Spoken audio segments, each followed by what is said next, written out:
It's a big week for music. Metallica release week. Their new album, 72 Seasons, is dropping this Friday. And to promote that album, there's a new conversation with James Hetfield up on Metallica's website. They cover a lot of ground.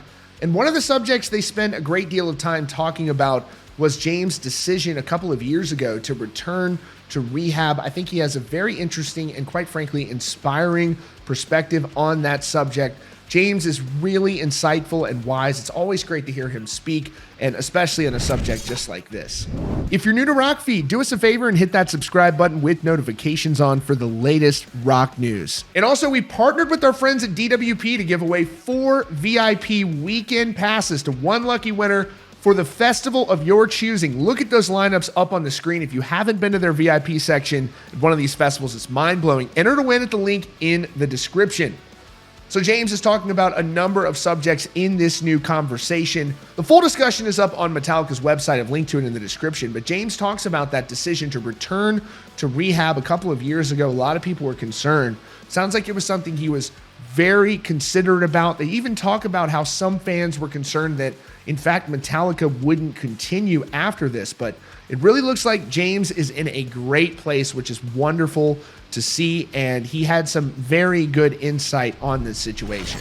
So it opens up saying, let's start with March 2020. The pandemic's declared. It's a few months after you've decided to take a personal step for yourself and go back to rehab. If you return to that moment in time, what do you remember feeling? Where were you in your journey? Where did it look like it was going? And what might that all have meant to Metallica? Great question. James says, the feelings of 2020, early spring of 2020 for me, there was a rebirth again.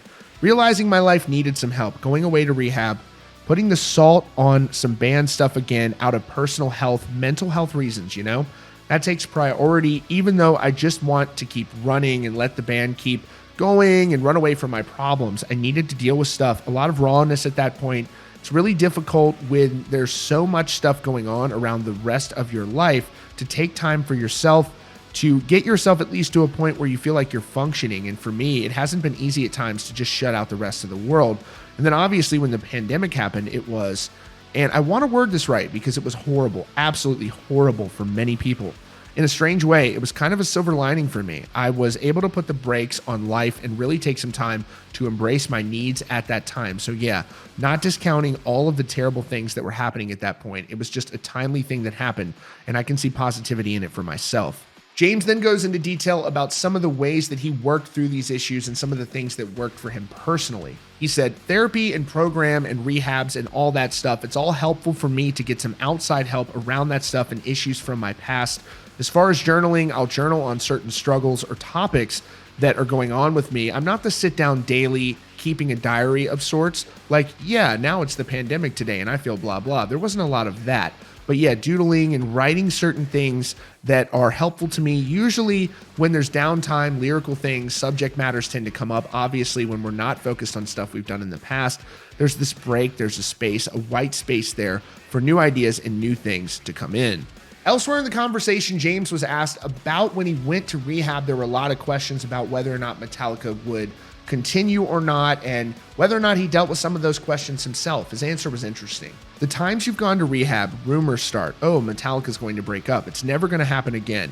And I know you have sometimes felt uncomfortable with being the subject of everyone's projections. You're a screen for many people, an empathy point, and there's a lot of pressure in that. He goes on to say, yeah, I think so. And also just out of sheer fear that I don't know what else to do with my life. Playing music and being of service, going on tour, playing, writing, creating. Thank God so much for that, because I don't know where I'd be. So I do care for it, and I need to embrace it and accept it. And as far as other people's worries and concerns and fears about Metallica continuing or not, you know, I don't feel responsible for them, but I do feel that I'm responsible for what I can do, what I can put out there. Maybe it seems egotistical to think that there are so many people relying on the Metallica record to get them through the year, whatever it is, but I get that it helps people. It's not up to me, absolutely, and I think that most of the feedback around me going to rehab and all of that stuff, people's theories, people's ideas, what does that mean? You know, trying to figure me out. I'm still trying to figure me out. I mean, all that stuff's out of my control, man. And I get that most of that stuff is out of fear because they want Metallica to continue. So do I. And I'm doing my best to do that. And that's why I go away. That's why I go and reboot. That's just me, embracing that part of me.